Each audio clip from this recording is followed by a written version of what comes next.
질문합니다. 1번 교회가 어떠해야 합니까? 2번 교회는 어떤 일을 해야 합니까? 3번 교회는 어떻게 조직되어야 합니까?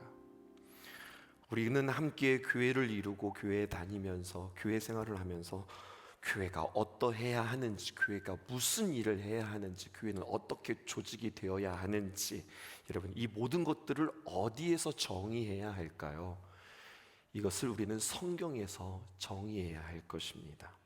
그런데요, 성경은 우리에게 1번 답은 이겁니다, 2번 답은 이거고요, 3번 답은 이것입니다 라고 우리에게 해답지를 주지 않아요. 대신에 하나님께서 참 기뻐하셨던 교회 하나를 우리에게 소개해주고 있습니다. 그것이 바로 안디옥에 세워진 바나바와 바울이 있는 교회, 참 빛나고 아름다운 교회라고 우리에게 참 좋은 교회의 예시를 보여주고 있어요. 좋은 교회, 뭇 교회의 교과서와 같은 교회, 다른 교회의 모델이 되는 교회. 여러분, 이 문장을 들을 때마다 제 가슴은 얼마나 벅차오르는지 모릅니다. 왜냐하면 우리 교회가 그런 교회가 되어지기를 간절히 꿈꾸며 우리는 달려가고 있기 때문에 그렇습니다. 하나님의 귀한 은혜 가운데 여러분, 지난주에 안디옥이 어떤 도시인지 기억나시죠? 세상 문화와 우상으로 빼곡했던 그 안디옥이라는 도시 한복판에 개척교회가 세워졌으니 이름도 그냥 흔한 안디옥 교회. 그 안디옥 교회에서 놀랍게도 오늘 선교사가 파송되어지는 이야기가 성경에 기록되어져 있습니다. 그리고 그 이야기를 다음과 같이 우리에게 전해주고 있어요. 1절 말씀 보겠습니다. 1번이라고 그랬죠 지금 제가. 1절 말씀 볼게요. 이렇게 기록되어 있습니다. 안디옥 교회에 선지자들과 교사들이 있으니 곧 바나바와 니게르라 하는 시므온과 구레네 사람 루기오와 분봉왕 헤롯의 젖동생 마나엔과 및 사울이라. 오늘 1절에 보니까 안디옥 교회의 충성스러운 빛나는 이름 5명이 성경에 기록되어져 있습니다. 여러분들이 우리 신성교회에 빛나는 이름 되어지기를 주님의 이름으로 축복해요. 어떻게 빛나는 이름이 되었는지를 보세요. 일단 몇 명인가 보십시다. 바나바, 그 다음에 니게르라고 하는 시므온, 그리고 구레네 사람 루기오, 분봉한 헤롯의 젖동생 마나엔, 그리고 사울. 이 사울이 나중에 바울 되는 사람이죠. 여러분, 성경에 있어서 나열은 굉장히 중요하다고 하였습니다. 쭉 나열할 때에 이게 뭐 가나다 순이나 아니면 알파벳 순서대로 아니면 먼저 순서대로 이렇게 정하는 것이 아니라 중요한 순서대로 이것을 정해요. 근데 제일 중요한 사람이 맨 앞에 오고 그 다음이 두 번째, 그 다음 세 번째가 아니라 제일 중요한 사람이요 맨 처음 나오기도 하고요, 맨 중요한 사람이 맨 뒤에 나오기도 해요. 맨 처음과 맨 끝이 굉장히 중요합니다. 전에 한번 여러분들에게 말씀드린 적이 있는 것 같아요. 고린도전서 13장에 보면은 이 세상에 있어야 될 것, 우리에게 있어야 될 것 3가지가 믿음, 소망, 사랑, 이렇게 3가지가 나열되어지죠. 그런데 이 믿음과 소망, 사랑 다 중요하지만 그 중에 제일인 사랑이 몇 번째 등장합니까? 3번째 등장해요. 또 여러분, 예수님의 제자들이 12명입니다. 12명의 제자들의 이름들이 쭉 나열될 때에 맨 먼저 누가 등장하는 줄 아세요? 베드로가 등장해요. 그리고 맨 나중에는 누가 등장할까요? 안 좋은 중요한 예예요. 안 좋은 중요한 예로 가룟 유다가 맨 뒤에 등장해요. 하나만 더 살펴볼까요? 여러분, 성령의 9가지의 열매 가운데 맨 처음 시작하는 것이 사랑입니다. 그리고 맨 마지막은요, 절제로 끝납니다. 그러니까 성령의 9가지의 열매 가운데 사랑이 중요하고요, 이 모든 열매들이 맺어진다 할지라도 절제가 없으면 이것이 난장판이 될 수 있어요. 그러니까 절제라고 하는 이 성령의 열매를 중요하게 여기며 나열의 맨 뒤에 둔다고요. 이렇게 순서를 우리가 볼 때에 오늘 5사람이 거론되어지는데 맨 앞에 누가 있는지 보십시오. 그 유명한 바나바가 맨 앞에 등장하고요, 그리고 맨 뒤에 누가 등장하는가 보았더니 사울이 등장합니다.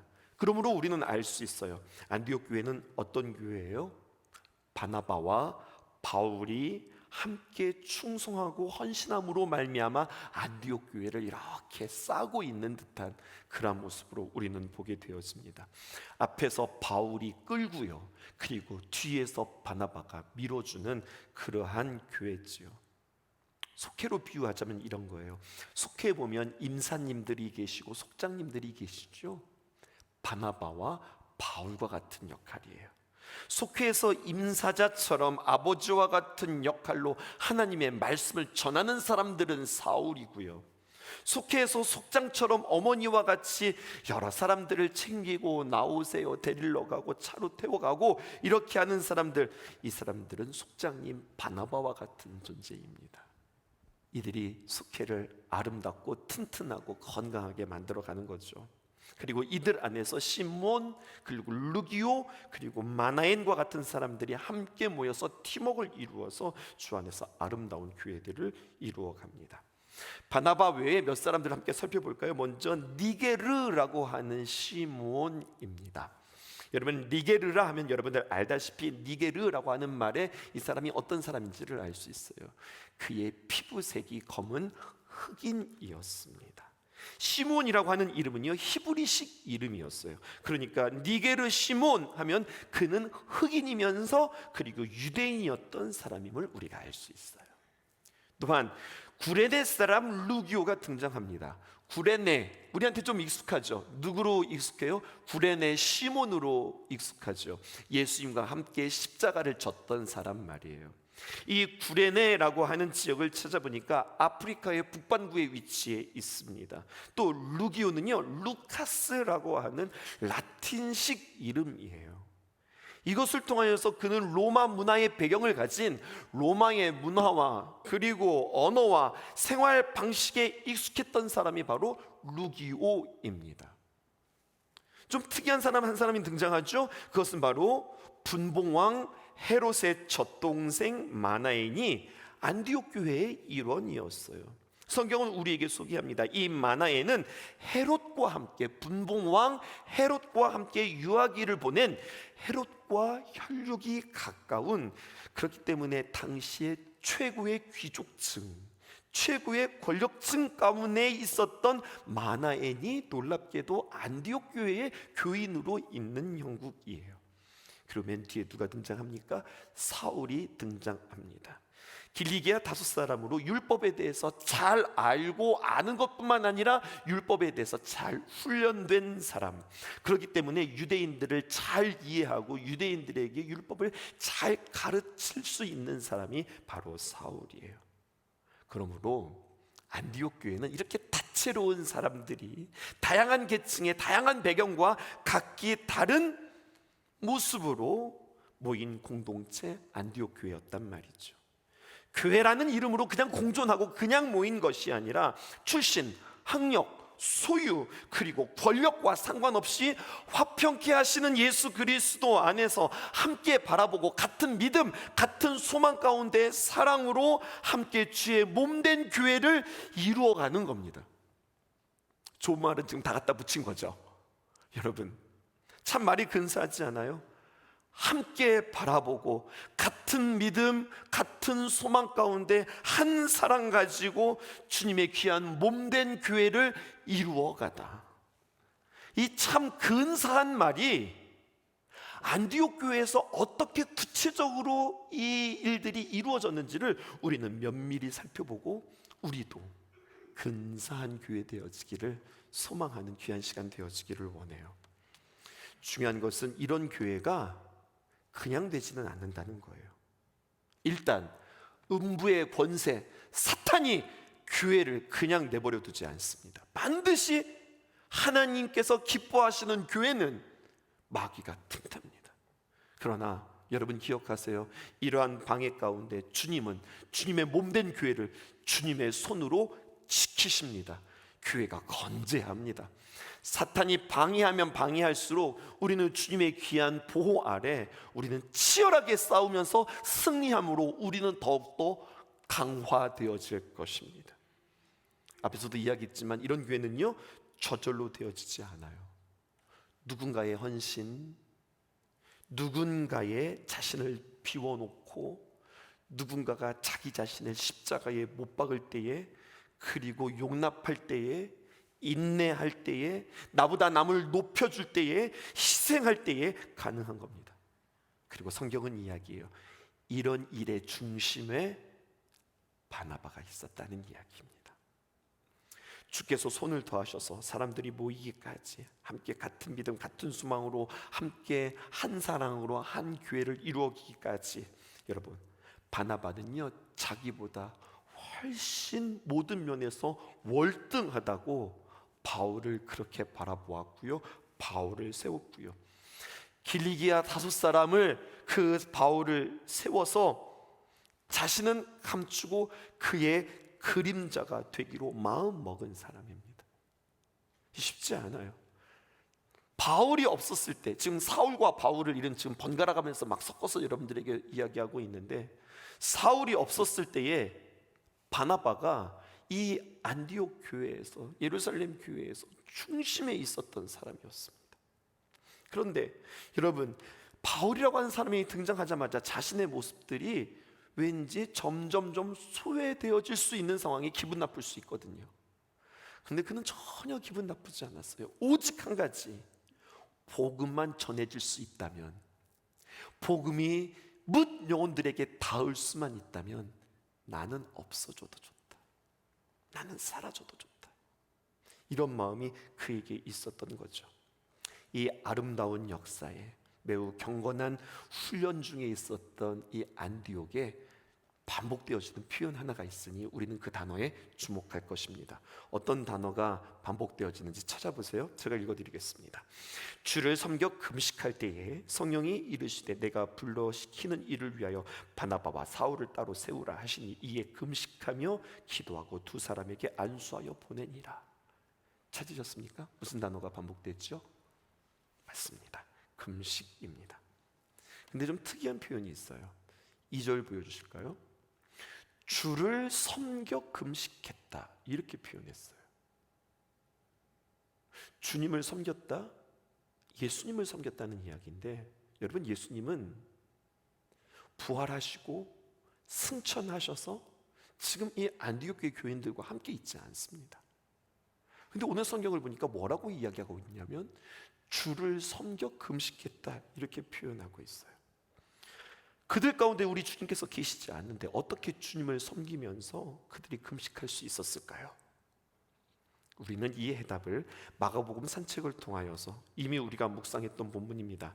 마가복음 9장 41절을 통하여서 우리는 이 해답을 볼 수 있어요. 우리가 함께 말씀 나누면서 굉장히 놀라고 새롭게 발견했던 부분이고, 저 개인적으로도 발견했던 부분인데요, 이겁니다. 함께 읽어보십시다. 마가복음 9장 41절입니다. 시작. 누구든지 너희가 그리스도에게 속한 자라 하여 물 한 그릇이라도 주면 내가 진실로 너희에게 이르노니 그가 결코 상을 잃지 않으리라.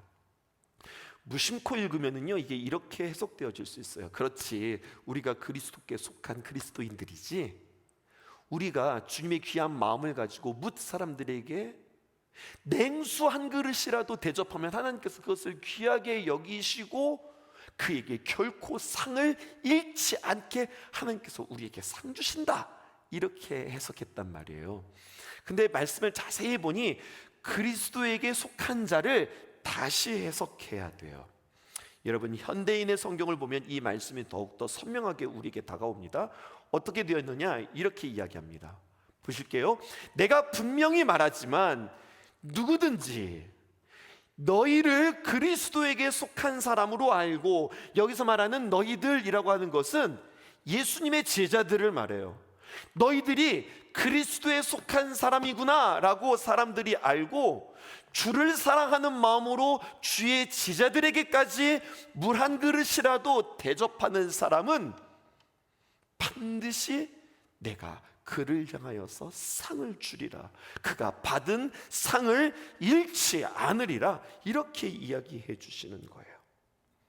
그러니까 여러분, 주를 섬긴다라고 하는 것은 예수님을 섬긴다라고 하는 말도 되지만, 오늘 사도행전에 나와 있는 이야기는 주를 섬긴다는 이야기는 다른 말로 표현하면 안디옥 교회에서 주님의 귀한 사역을 감당했던 사역자들, 주를 섬기는 자들, 주의 종들, 안디옥 교회의 리더들을 그리스도에게 속한 사람으로 알고 성도들이 믿음 가운데, 여러분, 그들이 위대해서가 아니에요. 그들이 뭔가를 잘해서가 아니에요. 그들에게는 한 가지의 믿음이 있었어요. 주님께서 세우신 종들이다 라고 하는 그 믿음 가지고 물 한 잔이라도 대접하는 것, 그렇게 대접하는 것을 이야기하는 겁니다. 그러니까 그들의 금식은 이런 거예요. 어떤 금식이냐? 단순히 자신의 영성 생활을 위하여서 식사를 금하고 굶으면서 기도 생활에 매진하는 것이 아니라, 금식하는 것만큼 내가 먹지 않는 거잖아요. 쉽게 말해서 내가 점심을 금식하면 점심값이 세상 말로 굳어지는 거잖아요. 그거를 가지고 그냥 세이브하고 그걸 가지고 저축하는 것이 아니라, 금식하고 그 금식으로 인하여서 생긴 돈을 가지고 섬겼다는 거예요. 하나님 앞에 드렸다는 거예요. 나누었다는 거예요. 여러분, 이것이 참된 금식입니다. 그래서 금식에는요, 금식 헌금이 있고, 금식의 나눔이 있고, 금식의 섬김이 있다고 하는 사실을 여러분들 아셔야 돼요. 마가복음 9장 41절입니다. 누구든지 너희가 그리스도에게 속한 자라 하여 물 한 그릇이라도 주면 내가 진실로 너희에게 이르노니 그가 상을 잃지 않는다, 그렇게 이야기했죠. 이 말씀을 그대로 누가 실천했습니까? 안디옥 교회 교인들이 실천했어요. 그렇게 주께 대접하듯 금식했어요. 그랬더니 그들에게 어떤 상이 있었는가 한번 볼까요? 이런 상이 있었어요. 다시 한번 2절 말씀입니다. 주를 섬겨 금식할 때에, 그냥 금식한 것이 아니라 주를 섬기며 금식했어요. 그랬더니 성령이 이르시되 내가 불러 시키는 일을 위하여 바나바와 사울을 따로 세우라 하시니, 그들이 바랐던 상은 무엇이냐? 성령께서 말씀하시고 성령께서 들려주시는 음성을 듣는 상을 받았습니다. 이런 상 어떠세요? 이런 상 별로예요? 다른 상 좋아요? 혹시 제가 생각하는 그 상 여러분들 생각하고 있는 거예요? 여러분, 성령님의 귀한 감동으로 주님의 음성을 듣는 상을 사모하실 수 있기를 주님의 이름으로 축복합니다. 여러분, 조금 더 나가 볼게요. 우리는 기억해야 합니다. 교회의 주체는, 교회의 주관자는, 선교의 주관자는 우리 주님이십니다. 아멘이세요? 주님이 우리 교회의 존재 목적이고, 선교가 우리 주님이 목적이 되어야 해요. 무슨 말이에요? 이게 무슨 말이에요? 교회에서 우리가 섬기고 행하는 사역에 있어서 내가 하나님의 사역을 감당하는 것이 아니라 나를 통해서 하나님께서 귀한 사역을 감당하시는 겁니다. 아멘이십니까? 내가 하나님의 일을 감당한다가 아니라 나를 붙잡고서 하나님께서 일하시는 거예요. 내가 하나님을 붙잡는 것이 아니라 내가 하나님께 붙잡히는 것이 중요합니다. 부족한 나지만, 참 연약한 나이지만, 참 미련한 나이지만, 죄 많은 나이지만 내가 주님 앞에 붙들려 주님 앞에 쓰임받는 것, 여러분, 이것이 우리에게 중요해요. 내가 주님 앞에 귀한 은혜 받았으니 내가 주를 위하여서 귀하게 내가 주를 위해서 일하리라. 여러분, 잘못 가시는 거예요. 잘못된 마음입니다. 여러분, 우리는 자랑할 것이 아무것도 없고 오직 하나님만 높여지는 일들에 우리가 나서야 할 것입니다. 여러분들, 교회에서 이런 사람 피하세요. 제가 두 사람 이야기할 테니까 이런 사람 피하세요. 어떤 사람 피하시느냐?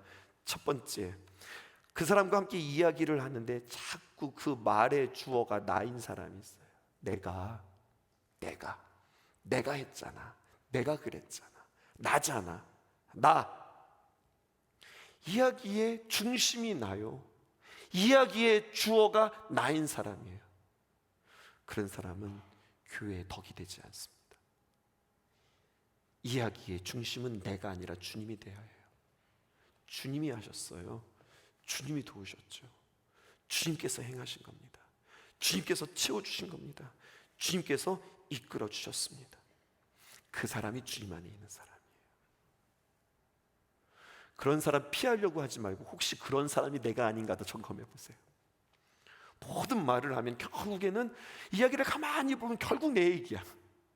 결국 이야기를 가만히 들으면 결국 내 자랑을 하고 있는 나의 모습은 아닌지, 그런 나를 주님 앞에서 점검할 수 있기를 주님의 이름으로 축복합니다. 언제나 이야기의 주어가 나인 사람을 피하십시오라고 이야기한다면, 두 번째, 이야기하는 내용들을 가만히 들어보면 그 이야기의 시제가 언제나 과거인 사람이 있어요. 옛날에는 이랬잖아, 왕년에는 이랬잖아, 그땐 그랬잖아, 그땐 말이지 하면서 과거에 있었던 이야기들만 계속 반복하는 사람들이 있어요. 물론 과거가 있었으니 지금이 있었겠지요. 그런데 여러분, 과거에 매이지 말고 과거의 당신이 어떠했든 그게 중요한 게 아니에요. 지금의 당신이 지금의 믿음입니다. 지금의 모습이 나의 현 주소입니다. 우리는 지금을 이야기해야 하고 내일을 이야기해야 합니다. 지나간 과거에 그 영화에, 그 화려함에, 그 풍성함에, 그 부흥에 매이지 않기를 주님의 이름으로 축복해요. 오늘 다시 한번 본문으로 돌아와서 그들이 주를 섬겨서 금식하고 그들이 하늘의 상급을 받았는데, 어떤 상급을 받았다고요? 성령이 들려주시는 음성을 들었다고요. 근데 그 성령께서 뭐라고 말씀하셨게요? 2절 다시 한번 보십시다.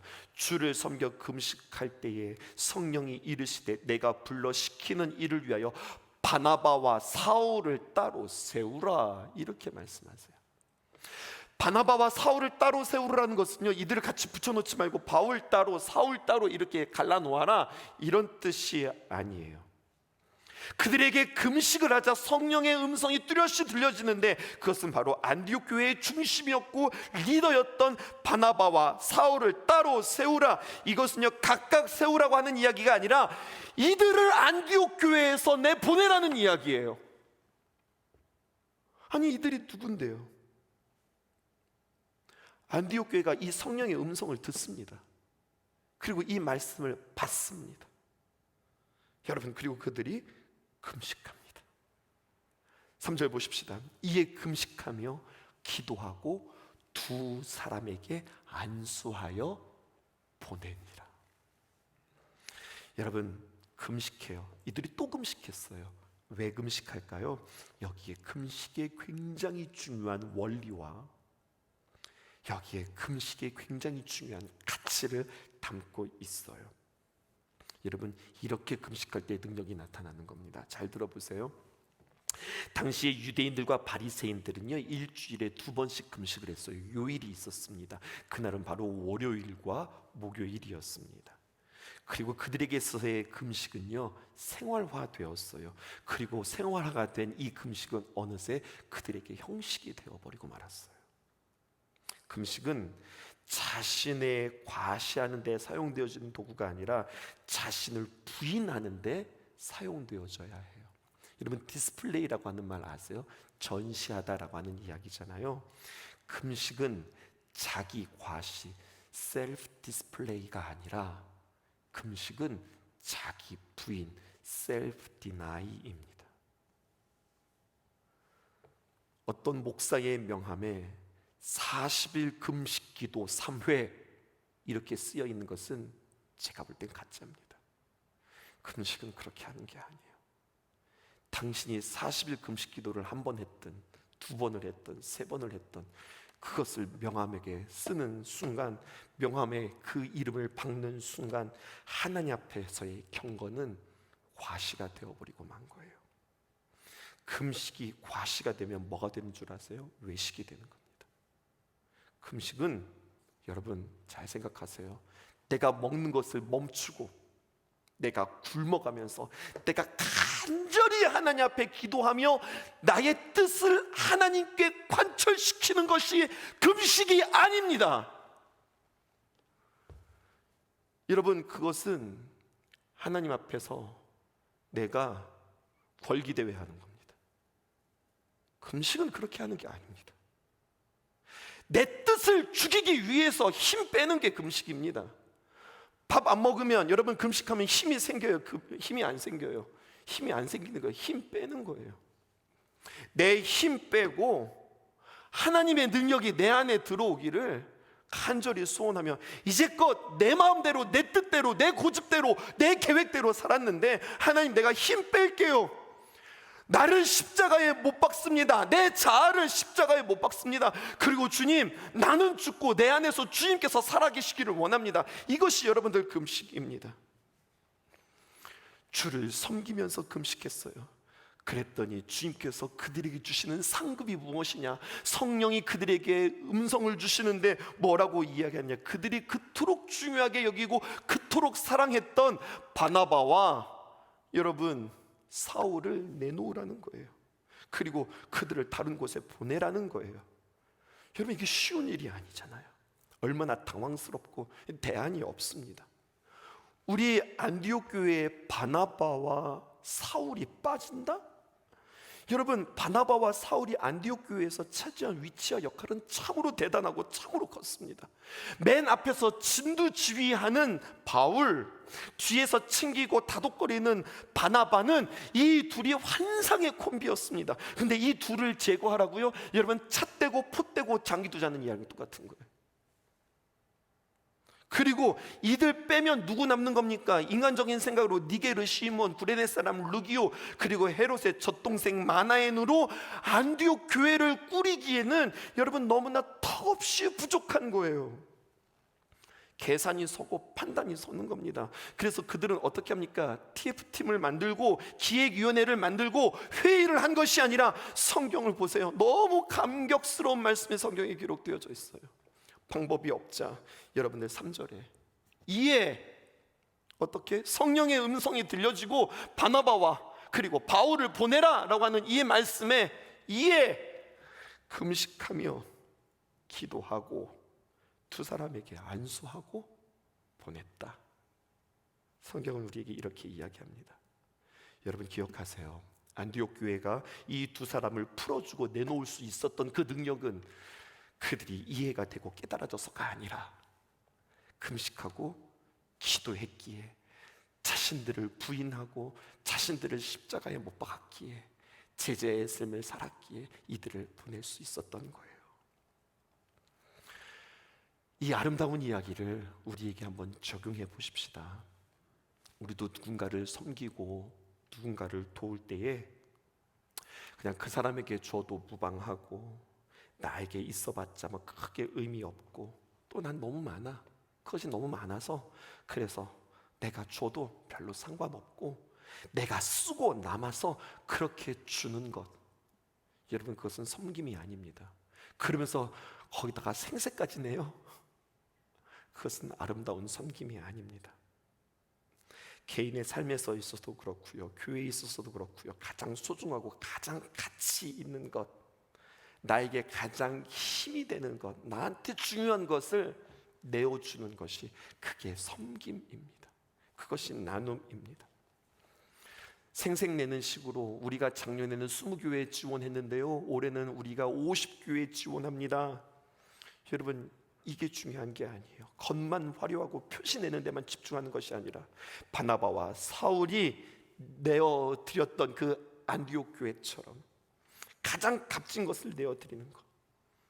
그러니까 우리 이제 이런 짓 하지 말자고요. 진짜 좋은 일 하고서 드러내고 나타내고 사진 찍고 신문 내고 그런 거 하지 말고, 무엇인가 귀한 일들을 잘 감당했으면 나를 감추고 숨바꼭질을 진짜 잘해서 순례에게 찾아지지 않는 그런 일들이 여러분들과 저에게 있기를, 그렇게 예수님만 드러낼 수 있기를 주님의 이름으로 축복합니다. 7월 둘째 주일 우리는 맥주 감사 주일을 드립니다. 1년의 반을 보내며 주님 앞에 참 감사하는 일들이에요. 여러분, 하나님 앞에 감사하며 금식하며 주를 섬기며 준비할 수 있기를 주님의 이름으로 축복해요. 우리는 7월 4일부터 시작해서 8일 동안 4박 5일간 저녁 시간마다 월화수목금 7시 반에 모여서 우리는 믿음의 행군을 합니다. 행진이 아니라 행군이에요. 우리 남자들은 행군 뭔지 알죠? 나만 쪼벅쪼벅 앞서간다고 이게 행군이 아니에요. 행군은 같이 가는 거예요. 같이 가다가 동료가 쓰러지면 침낭이라고 할 뻔했다. 이제 이름도 까먹었네요. 배낭 아니고 뭐라 하죠? 군장. 맞아요. 군장 짊어지고 총 들어주고, 여러분 옆에 사람 짊어지고, 그리고서 같이 걸어가는 거, 이게 행군이거든요. 이 거룩한 행군에 여러분들 함께 동참하실 수 있게 바라고, 매주마다 차량 봉사하는 거 얼마나 힘드세요? 근데 그날은요, 작정하시고 월요일부터 금요일까지 매일 저녁마다 여러분들 차량 운행으로 도와주셔서 동원에 힘써 주셔야 될 거예요. 맥주감사 주일에는요 1부, 2부, 3부 저녁 찬양대가 아침 7시 반부터 시작해서 12시까지 우리가 함께 모여서 1부, 2부, 3부 다 찬양할 거예요. 잘 생각하세요. 왜 그렇게 해요? 감사절이니까 우리가 뻑적지근하게 풍성하게 쫙 모여놓고 우리 큰 소리로 우리 찬양하자고, 그런 거 아니에요. 하나님께서 우리에게 행하신 일을 선포할 것입니다. 여러분 그거 아세요? 여호수아가 가나안을 정복할 때에, 그 땅을 하나하나 점령해 갈 때에 찬양대를 앞세우고 그들이 전력과 무기와 사람들을 모은 것이 아니라 그들은 하나님 앞에 집중하여서 하나님의 성호를 찬양합니다. 그랬더니 모든 싸움의 승리를 주님께서 허락해 주십니다. 여러분, 연합 찬양대는 그냥 규모를 크게 모아서 우리가 멋있게 한번 찬양하는 것이 아니라 이것은 영적 전쟁입니다. 찬양대원들은 열심히 연습할 뿐만 아니라 열심히 기도하셔야 됩니다. 실력 있는 찬양대보다 더 중요한 것은 깨어있는 찬양대가 되어야 할 것입니다. 우리는 그렇게 선포하며 우리 교회를 새롭게 할 것입니다. 우리의 예배를 새롭게 할 것입니다. 그 일에 동참할 수 있기를 주님의 이름으로 축복해요. 일부에서도 여러분 그 헌신을 요청했지만, 여러분 함께 나와서 하나님 앞에 귀한 예배 드리는데 우리가 마이크가 필요하다는 생각이 들었어요. 이거 참, 이런 설교하고 이런 고면하기 참 힘들어하는 사람인데, 하나님, 나 이런 거 잘 못하는데, 그래서 내가 용기를 내서 하나님 하겠습니다. 하나님, 마이크가 하나가 100만 원씩이라고 하는데 하나님 4사람만 붙여주세요. 그랬더니 하나님께서 4사람 아닌데 3사람인데, 아니 마이크가 하나 둘 셋 4개면 4사람인데, 잘 생각해봐라. 4사람 아니다. 3사람이다. 그럼 한 사람은 누군데요? 한 사람은 네가 알 것 같은데 잘 모르겠는데 3사람 필요합니다. 여러분, 이름 없이 숨어서 하나님 앞에 귀한 감동으로 반응하세요. 부담 갖지는 마세요. 억지로 하지는 마세요. 그러나 오늘 이 말씀에 내 마음이 와닿았다면 기쁨으로 헌신하세요. 오늘 저는 이 말씀, 내게 주신 은사로 충성해요 라고 하는 이 말씀을 전에는 이렇게 해석했어요. 하나님께서 내게 주신 은사가 있다. 찬양의 은사, 무슨 은사, 나에게 무슨 달란트의 은사가 있다. 이것 가지고 하나님 앞에 충성하면서 열심히 봉사해야지. 근데 오늘 말씀은 우리에게 다르게 주셨어요. 하나님께서 주신 은사는 나에게 달란트가 아니라 주님께서 성령으로 우리에게 주시는 감동이에요. 이 감동에 충성스럽게 반응할 때 우리의 교회는 아름다운 교회 되어질 줄 믿습니다. 그렇게 주님 앞에 기쁨으로 나아가 주님 앞에 영광 돌려드리는 저와 여러분들 되어지기 원합니다. 천사의 말을 하는 사람도 사랑 없으면 소용이 없고, 심오한 진리 깨달은 자도 울리는